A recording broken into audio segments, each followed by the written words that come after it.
ఆంధ్రప్రదేశ్ ముఖ్యమంత్రి చంద్రబాబుకి ప్రాణహాని ఉంది అని కేంద్రం అనుమానిస్తోంది.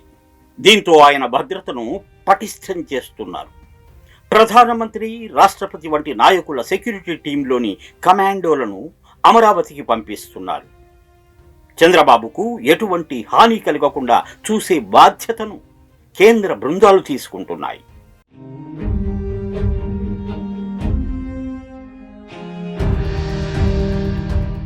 ఆంధ్రప్రదేశ్లో కొంతకాలంగా ముఖ్యమంత్రి చంద్రబాబు దూకుడుగా వెళ్తున్నారు. ప్రతిపక్షాల బండారం ఎప్పటికప్పుడు బయట పెడుతున్నారు. మరోవైపు గంజాయి స్మగ్లర్లు, సంఘ విద్రోహక శక్తులను కఠినంగా అణిచివేస్తున్నారు. దీంతో అక్రమార్కుల గుండెల్లో రైళ్లు పరిగెడుతున్నాయి. అటు చంద్రబాబుకి ఎప్పటి నుంచో మావోయిస్టుల నుంచి ముప్పు ఉన్నది.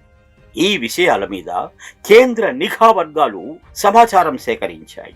చంద్రబాబుకి ప్రాణహాని ఉందన్న విషయాన్ని ఆధారాలతో సహా రాబట్టాయి.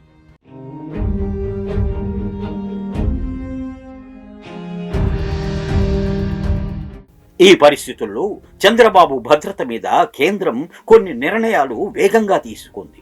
ముఖ్యమంత్రి స్పెషల్ సెక్యూరిటీ గ్రూప్లో మార్పులు చేశారు.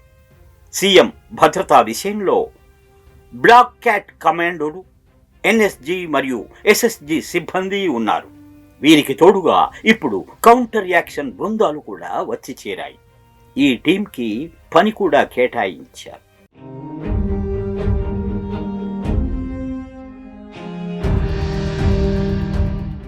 ఈ టీముల మధ్య స్పష్టమైన సమన్వయం ఉంటుంది. భద్రతా కారణంగా ప్రజలకు ఇబ్బందులు తలెత్తకుండా సీఎం రక్షణ విషయంలో రాజీ పడకుండా పనిచేస్తారు. కొత్తగా వచ్చిన కౌంటర్ యాక్షన్ బృందంలోని 6 కమాండోలు నిరంతరాయంగా విధుల్లో ఉండనున్నారు. వీరు ప్రధాని భద్రతను పర్యవేక్షించే ఎస్పీజీ శిక్షణలో రాటుదేలారు.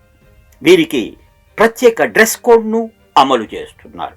ఎమర్జెన్సీ టైములో మొదటి వలయంలో ఉండే ఎన్ఎస్జీ, రెండో వలయంలో ఉండే ఎస్ఎస్జీ సిబ్బంది ముఖ్యమంత్రిని రక్షించి సురక్షిత ప్రాంతానికి తరలిస్తారు. సీఎంను సురక్షితంగా కాపాడడమే ఈ టీముల ప్రధాన లక్ష్యం.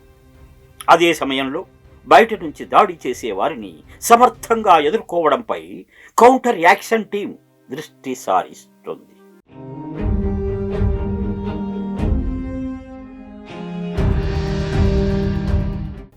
మొత్తం మీద చంద్రబాబు మీద ఎటువంటి దాడి జరగకుండా నివారించేందుకు ముందస్తుగా ప్రణాళిక సిద్ధం చేస్తున్నారు.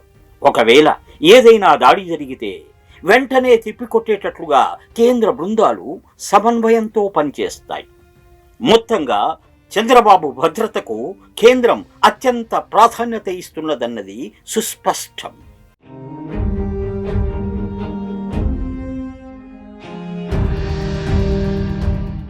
My Media, the voice of India.